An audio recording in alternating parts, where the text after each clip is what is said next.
Hey everybody, it's Meredith Miller. Today is November 9th, 2016, and I have for you 10 top takeaways from the US election 2016, positive lessons that I learned from narcissistic abuse.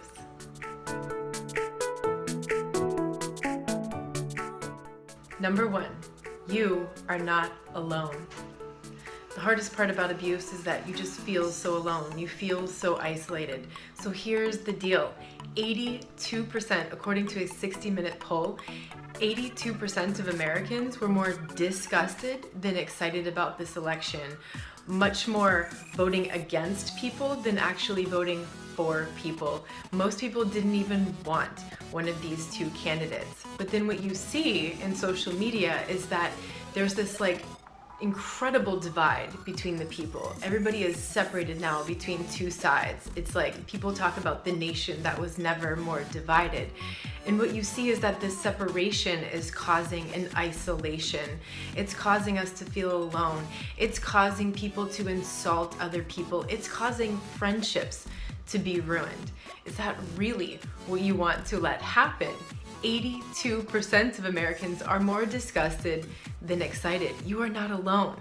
That is the vast majority of people.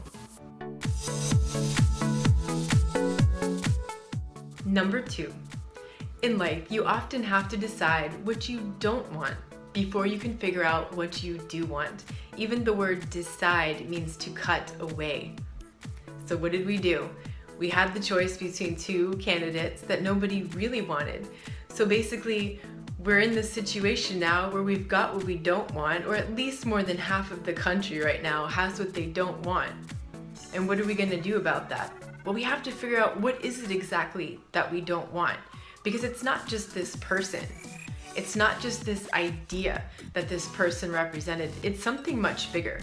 It's something that each and every one of us has a responsibility to look at, a personal responsibility. If you are not happy with your life, if you're not happy with your reality, it's your responsibility to do something about it. Your perception determines your reality, and you are ultimately responsible for that reality. So if you don't like the way things are, figure out what needs to go.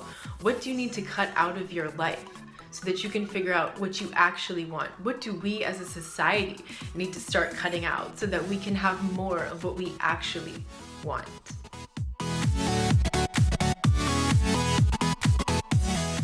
Number 3, anything is possible.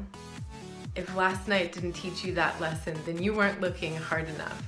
The candidate who was never expected to win won. That was literally the impossible. And sometimes we get ourselves into these situations in life where we feel like there's no way out. We feel like we don't have any choice. We feel like we're stuck and there's nothing we can do. And that is a completely disempowered state. There's always another choice. There's always something better. Remember when you were with the narcissist, the psychopath, the sociopath, you were given a false choice. You're given what's called a double bind. They said you can have this or you can have this, right? And what happened? Well, most of us Americans said, I don't want either one of those choices. But the double bind was, well, you don't want it, but you have to pick one. So it's not a real choice because you're forced to make a choice to choose something that you don't want because they've taught you that these are the only two options. And it's not. We need to opt out of the double bind. We need to realize that we need to think beyond the two-party system because the reality is that they are two sides of the same coin. If this year didn't teach you that lesson more than ever, then again, you're not paying close enough attention.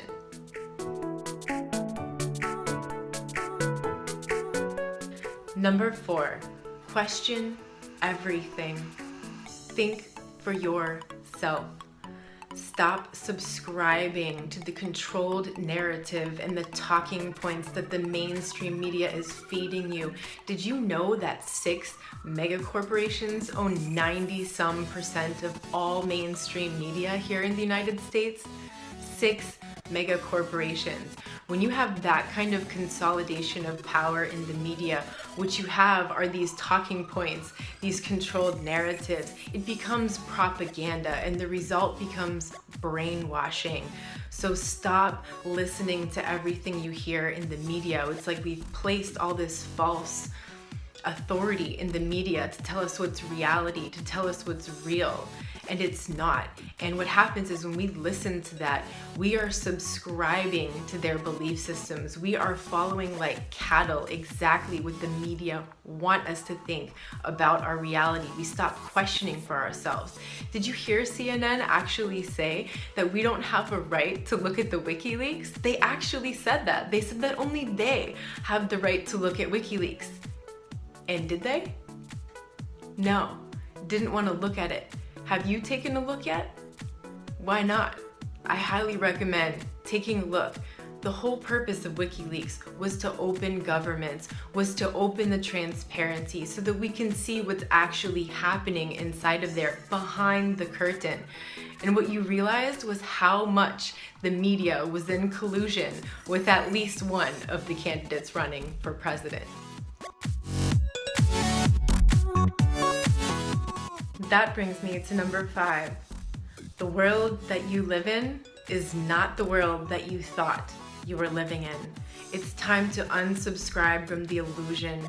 If you're following the media, if that's your reality, if that's what you think is reality, open your mind, open your eyes, look, investigate, research. There's the whole internet out there.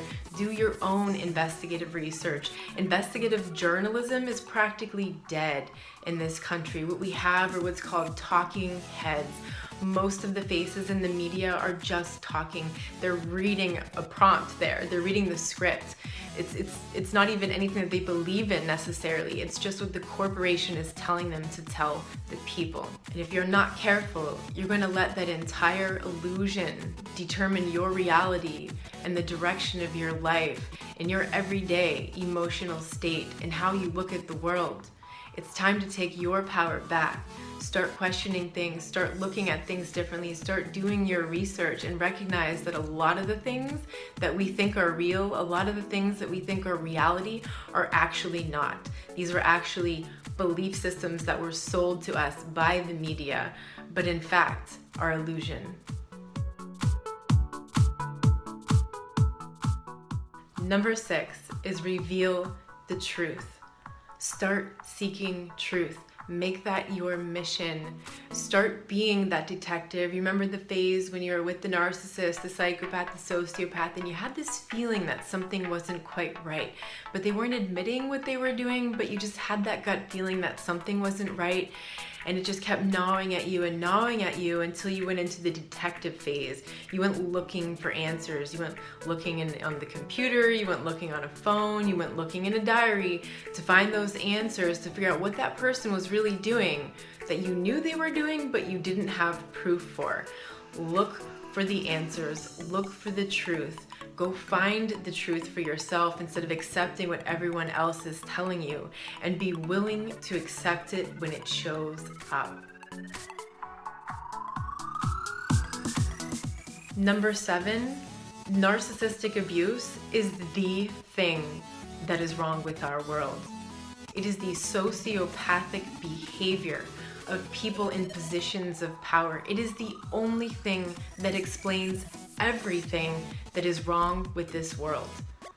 We have people trying to protect our water to keep it safe. We have a government, corporations, and military and police forces that are enforcing the rights of the corporation to pollute our water in favor of money and profits. We have millions of homeless people on the streets. We have more than those millions of empty, foreclosed homes. How does that even make sense? It doesn't make sense. It doesn't make sense if you have a conscience.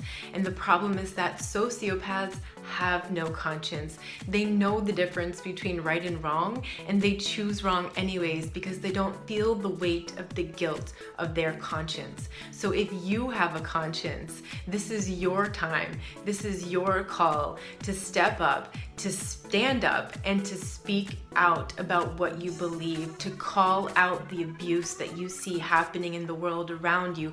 Because until we stand up and say it ends with me, that legacy of abuse keeps going on generation after generation after generation, and everybody keeps blaming the generation before and keeps rationalizing, well, that's just the way way it is, and there's nothing we can do about it, but there is. That's a false belief system that you were taught to keep you disempowered, to keep you stuck, to stop you from doing something different, to change your reality. Number 8, if you keep doing the same thing, you will keep having the same results. This is our societal insanity, to keep submitting to this two-party system. It's the same thing. Every time we go to vote, people are upset, people are unhappy. It becomes more and more divided down the middle in this country, in our perspectives, in our belief systems, in the way that we look at the world, and what we think that we want, and what we think is reality. It's time to get off the ride. If you keep your emotional state tethered to what the abuser is telling you in your relationship, if you keep your emotional state tethered to what the media tells you to believe in, to what you think is reality that they're projecting on that TV screen, then you're going to be stuck on this emotional roller coaster ride the rest of your life, and you won't be able to choose and determine your own emotional states. It's time to get off the ride.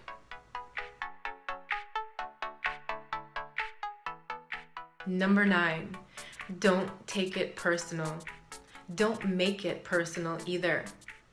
How many friendships were lost because of this election? How many families were divided because of this election?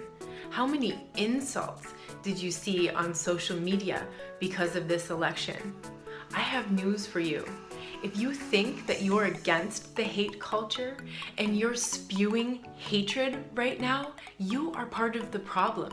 You have become the object of your hatred.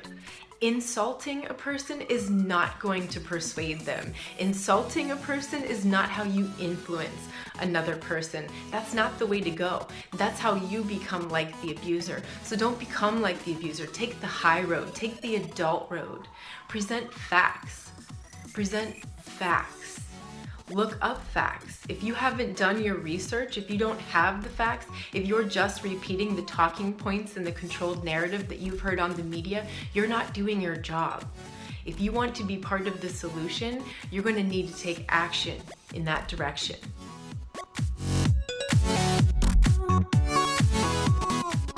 And finally, number 10, the crisis is the gift. This is our wake-up call, folks. If you can't see that yet, then you're not looking closely enough. This is our wake-up call. The crisis is both a danger and an opportunity. The danger is that we continue down this road of division and separation and hatred and throwing mud and throwing dirt and throwing crap at one another until we destroy each other. Is that what you want? Is that the kind of world that you want to live in? Because if not, it's time to take action. Create some form of art. Deliver your message through your art that brings some kind of positive change into the world. You be the leader that you want to see. Because what we're seeing here is that it's not just the crisis of these two potential leaders that none of us really wanted to become the leader of this country. It says even more about us. We can do better. Look at who we've become in the process. Look through your social media feeds and see what people have become and how they're attacking one another and ripping people down. You know what? When that happens, they're winning. Whoever they are, the powers that be. The media is controlling you. You're on that ride. You are tethered emotionally to where they're directing you. That's what's happening. That's exactly what's happening, and this is our wake-up call. I truly believe in this universe. I trust in this universe. I trust in God, and I believe that for some reason, this is the path that was chosen for our awakening. It's time now. Trust the process. Trust that it's time to wake up. Trust that you have a part in there and that you are not a powerless being. There is something you can do. You can educate yourself. You can educate other people on facts and not emotional ideas that the media has sold you. You can do your own research and become the investigative journalist that you don't see today in the media, where they're just reading on the teleprompter and they're not actually investigating truths. Do you remember the movie Good Morning Vietnam, where these two twins are grabbing all of the news as it comes off the press, and Robin Williams is like trying to get the news and to read it online, and they're redacting it, you know, they're crossing out all this stuff. And I remembered seeing this movie and just being so angry that they're repressing the truth like that. I am a truth seeker. I want to see the truth. I am not on the side of either of these candidates. I didn't vote for either of these candidates. I'm interested in truth. And I know that we can do better as a people. So let's stop tearing each other down. Let's stop doing exactly what they want us to do. Let's stop becoming the proxy recruiting of these abusers, where they get you then to abuse other people by sympathizing with their ideals. Let's open our eyes, let's open our minds, let's hug each other and remember that we are brothers and sisters here, and we're actually on the same team. And if we're not, we need to really reevaluate our life perspective. So I'm calling on all of you to take a stand peacefully, because peace brings peace. Violence begets violence. There will be no peaceful revolution if it becomes violence. So I encourage all of you right now to start breathing, start taking a deep breath, start remembering that you are connected to yourself, that you are connected to all of the people here on this planet, and you are connected to this planet and the universe and God as a whole. We are not disconnected. Disconnection is the sickness in our society, and it's time that we reintegrate. That starts within you, that starts within me, that starts within each one of us. The change starts with us. We need to stop looking for a savior. We need to stop waiting for a rescuer to come save us from our life. We got ourselves into this mess, and we are the answer to get out of this mess. The hope is with the people. I'm sending you all a big hug.